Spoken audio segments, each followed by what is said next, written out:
안녕하십니까. 좋은 아침입니다. 하나님께서 저와 여러분에게 복된 하루를 허락해 주신 줄 믿습니다.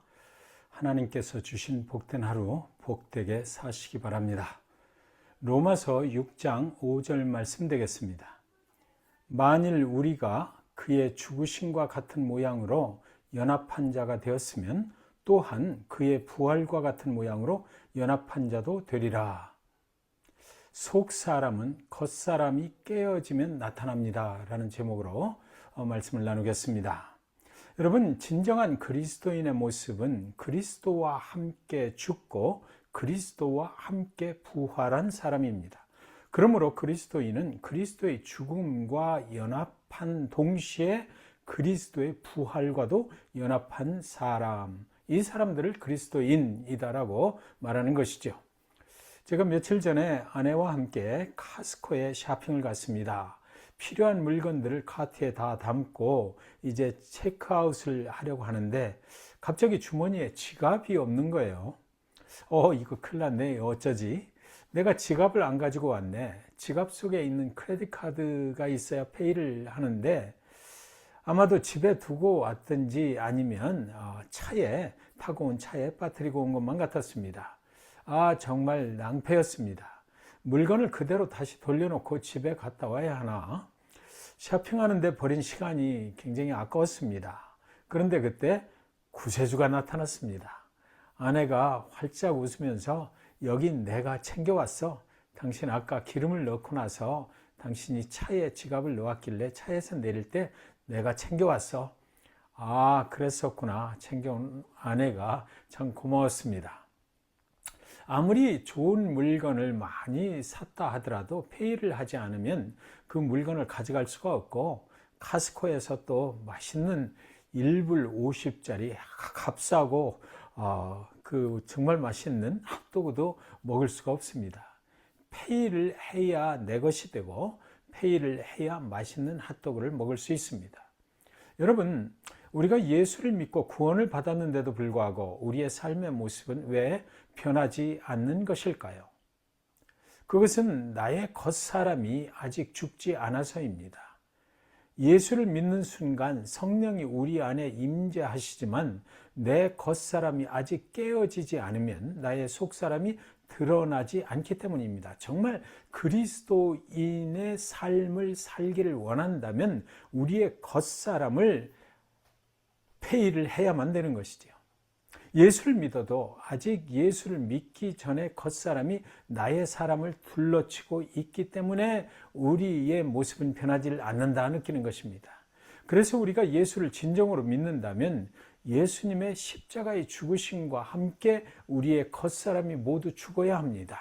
우리의 죄값을 십자가에서 예수님이 치러 주셨지만 우리도 예수를 믿을 때에 우리의 겉사람을 그 십자가의 죄값으로 치러 줘야 된다는 것입니다. 그것이 죽어야만 됩니다.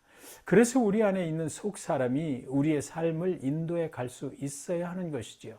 우리의 속사람은 누구인가요? 우리 속에는 예수 그리스도가 들어와 계신 것입니다. 사랑하는 여러분, 우리가 정말 그리스도의 죽으심과 함께 죽었다면 예수 그리스도의 부활과 함께 다시 살아나야 하는 것입니다.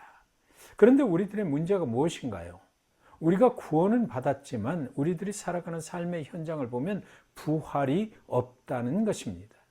실제 삶의 현장에는 예수를 믿기 전의 모습처럼 화도 내고 또 싸우기도 하고 욕심을 부리고 질투하고 갈등을 일으키며 산다는 것입니다.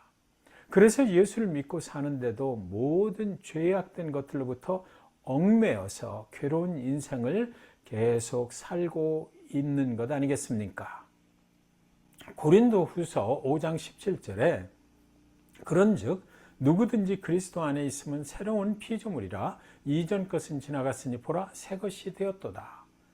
성경은 거듭난 그리스도인들을 새로운 피조물이라고 부릅니다. 옛사람은 지나갔어요. 과거의 내가 더 이상 아닙니다. 고린도후서 4장 16절에는 그러므로 우리가 낙심하지 아니하노니 겉사람은 후패하나 우리의 속은 날로 새롭도다. 여러분, 거듭난 그리스도인들은 하나님의 형상을 회복한 사람들이지요. 우리는 원래 하나님의 형상으로 지으심을 받았지 않습니까? 그러나 우리 안에 어느 날 죄가 들어오고 하나님의 형상을 잃어버린 것입니다. 하나님의 형상을 잃어버린 인간의 모습은 마치 짐승과 같아서 진리와 죄악의 분별이 없이 자신의 욕망으로 살아갈 수밖에 없는 멸망으로 가는 존재가 되고 말았던 것이에요. 그러나 정말 다행스럽게도 우리는 예수를 믿고 멸망의 길에서 구원을 받았습니다. 그리고 잃어버린 하나님의 형상을 회복하게 되었던 것이지요. 골로새서 3장 10절 말씀에 새 사람을 입었으니 이는 자기를 창조하신 이의 형상을 따라 지식에까지 새롭게 하심을 입은 자니라.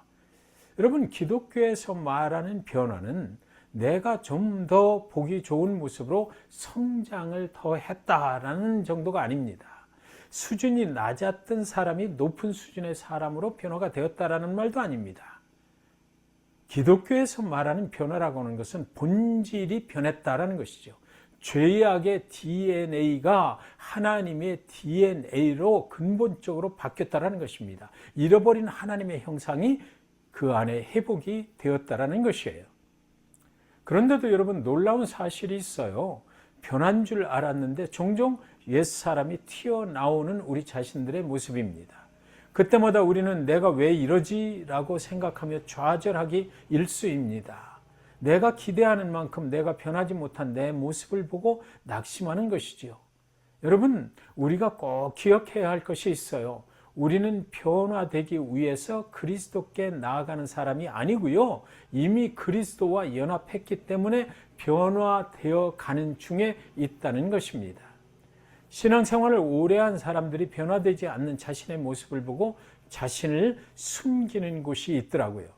성령을 경험하는 영적인 그런 환상 속으로 피해버리고 자신을 숨겨버리는 것입니다. 그래서 오늘날 외식하는 성령의 충만함을 주장하는 사람들이 있는 것입니다. 그들의 삶을 보면 전혀 구원받은 그리스도인 같아 보이지를 않는 사람들이 성령 충만이라는 이 포장을 뒤집어 쓰고 있는 경우가 많은 것이에요. 그렇다면 여러분, 진정한 성령 충만함은 어떤 것일까요? 갈라디아서 5장 22절 23절에 보시면 오직 성령의 열매는 사랑과 희락과 화평과 오래 참음과 자비와 양선과 충성과 온유와 절제니 이것을 금지할 법이 없느니라. 진정한 성령 충만함은 나의 삶의 현장에서 나타나는 것이고 나의 삶의 현장에 진정한 성령 충만은 열매로 맺힌다는 것입니다.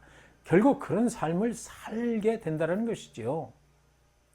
사랑하는 아침에 내리는 만나 가족 여러분, 우리 모두가 진실하게 예수를 믿음으로 예수 안에서 새로운 사람이 되어서 성령 충만함으로 하나님이 주시는 사랑과 희락과 화평과 오래 참음과 자비와 양선과 충성과 온유와 절제의 그 하나님의 형상의 열매가 주렁주렁 여러분의 삶에 열리는 그런 복된 삶을 살아가실 수 있기를 주님의 이름으로 간절히 축원드리는 것입니다. 기도하겠습니다. 하나님 아버지, 그리스도를 믿으면서도 여전히 나의 과거를 바라보고 나의 연약함을 바라보고 나의 반복되는 실패를 바라볼 때가 많았습니다. 그럴 때마다 나는 이렇게 연약한 믿음의 사람인가 좌절하고 낭망하기도 합니다. 하나님, 육신의 죄성이 나를 부를 때 그 죄악의 목소리를 따라 살지 않게 하시고 화가 날 때 그리스도의 생명으로 반응하게 하시고 욕심이 생길 때 은혜를 기억하게 하시고 상처를 받을 때 용서의 길을 선택하게 하시고 실패했을 때 나를 정죄하지 말고 십자가를 바라보게 하시옵소서. 오늘 나의 말과 생각과 선택을 통해 부활하신 예수님의 생명이 드러나게 하시옵소서. 오늘 하루도 옛사람이 아니라 새사람으로, 겉사람이 아니라 속사람으로, 죄의 종이 아니라 그리스도의 사람으로, 죽음이 아니라 부활의 생명의 길로 나아가게 하시옵소서. 나의 옛사람과 함께 죽으시고 그리스도 부활하실 때 나를 새 사람으로 태어나게 하신 예수 그리스도의 이름으로 간절히 기도하옵나이다. 아멘.